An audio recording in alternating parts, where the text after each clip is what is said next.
Open గా చెప్తున్నా, ఉన్నది ఉన్నట్టు చెప్పు. అబద్ధం చెప్పి మా అందరినీ మభ్య పెట్టే పనిలో లేదు సార్, ఉన్నావు. హాస్పిటల్ బిల్లు కూడా ఉన్నాయి సార్, తెమ్మంటే తీసుకొస్తా. తీసుకురా. సరే నువ్వు హాస్పిటల్ వెళ్ళినావు కావచ్చు, ఆరోగ్యం చెకప్ చేయించుకున్నావు కావచ్చు, అది నిజమే అనుకుందాం. కానీ మీ భార్య చెప్పేది, నీ కన్న కూతురు చెప్పేది నిజమా కాదా, అది మాకు కరెక్ట్ వాస్తవంగా చెప్పు. లేకపోతే ఇష్యూ చాలా సీరియస్ అవుతుంది. ఇది ఎక్కడి దాకైనా వెళ్తాం. అయితే నాకు ఒకటి కూడా క్లారిటీ చేయండి. మీరు అసలు మీ కుటుంబాన్ని ఏం చేద్దాం అనుకుంటున్నారు? నాకు ఒప్పుకున్న నాళ్ళు కష్టపడ్డాను మేడం.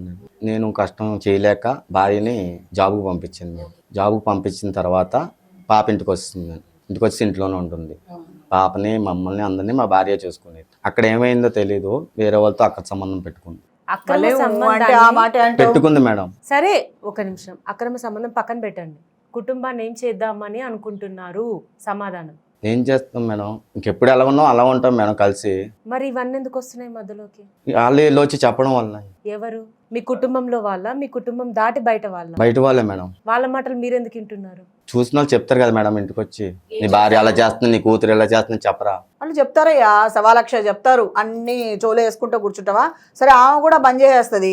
నీ మాటలు తట్టుకోలేక ఆమె ఇంట్లోనే కూర్చుంటది. ఇప్పుడు ఏం చేద్దాం అంటే, కుటుంబం కలిసి ఏం చేద్దాం అనుకుంటున్నారు? నాకు ఆరోగ్యం కుదిరిపడగానే నేను పని చేస్తాను మేడం. నేనేం ఖాళీగా ఉండను కదా మేడం. ఇన్నాళ్ళు నేనే కదా పెంచాను వీళ్ళిద్దరిని. వీళ్ళంతటి వీళ్ళు పెరగలేదు కదా మేడం. ఇప్పుడు డబ్బుల గురించి ఎవరు ఎత్తలేదే? అవునమ్మా, ఇప్పుడు వీళ్ళు ఇప్పుడు దాకా చూసింది నేనే కదా.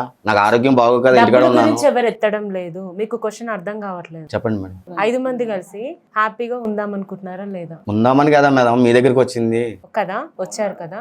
బయట వాళ్ళ మాటలు విని మీ భార్య అక్రమ సంబంధం పెట్టుకుంది అని మీరు ఎలా అంటారు? మీరు మీ కళ్ళతో చూసారా? పెట్టుకోవడం వల్ల ఇప్పుడు నన్ను హాస్పిటల్ తీసుకొచ్చి అసలు హాస్పిటల్ కాదు, టాబ్లెట్లకి డబ్బులు అడిగినా కానీ అసలు లెక్క చేయట్లేదు మేడం. నన్ను డబ్బులు మా చిన్నాన్నగారు అబ్బాయి వచ్చి తీసుకెళ్ళాడు హాస్పిటల్కి. ఖచ్చితంగా ఆవిడ దగ్గర నుంచి డబ్బులు తీసుకొని మీరు వెళ్ళి మెడిసిన్స్ తెచ్చుకుంటున్నారని గ్యారంటీ ఏంటి? వాళ్ళనే తెమ్మనండి మేడం, బిల్లులు ఇస్తున్నాను, వాళ్ళనే తీసుకెళ్ళి వాళ్ళే తీసుకురమ్మని. తీసుకొస్తుంది ఇప్పటి నుంచి. మరి నీ టీత్స్ ఏంటి అలా ఉన్నాయి? స్మోక్ చేసుకోండి మేడం. అది ఏం లక్షణం లేదు నీకు. ఉన్న అవలక్షణాలన్నీ లోపలే ఉన్నాయి కదా. ఆ, గుండె అంటాడు, ఆయాసం అంటాడు. సరే ఇప్పుడు కరెక్ట్ గా ఒప్పుకోండి. సిగరెట్ తో పాటు మందు అలవాటు లేదు లేదు. మేడం. మిమ్మల్ని టెస్ట్ చేస్తే ఆ రిపోర్ట్లు అన్ని వచ్చేస్తాయి. చూడండి మేడం. లివర్ ఎందుకు ఖరాబ్ అవుతుంది? మందు తాగుతానే కదా లివర్ మీద ఎఫెక్ట్ పడేది. సార్ ఎప్పుడు పొద్దున్న లేస్తే మందు గిలాస్ తోటే ఉండు. ఏ రోజు మొహం కూడా కడగడు, టిఫిన్ తినడు, మందు గిలాస్ తోటి. మందు సిగరెట్లు తిట్టినని ఒకసారి 2 సార్లు తిట్టాను నేను. నువ్వు ఇలా తాగుతున్నావు, ఇలా చేస్తున్నావు అని తిడితే నన్ను కొట్టి సప్పుడు చేయక సాటుకు పోయి తాగి వచ్చేటోడు. అబద్ధం ఆమె చెప్పేది. అబద్ధం ఏ నిజం చెప్పు. అంత అబద్ధం అంత క్లారిటీగా చెప్తుందా? నీ లివరే ఖరాబ్ అయింది, ప్రూఫే ఉంది.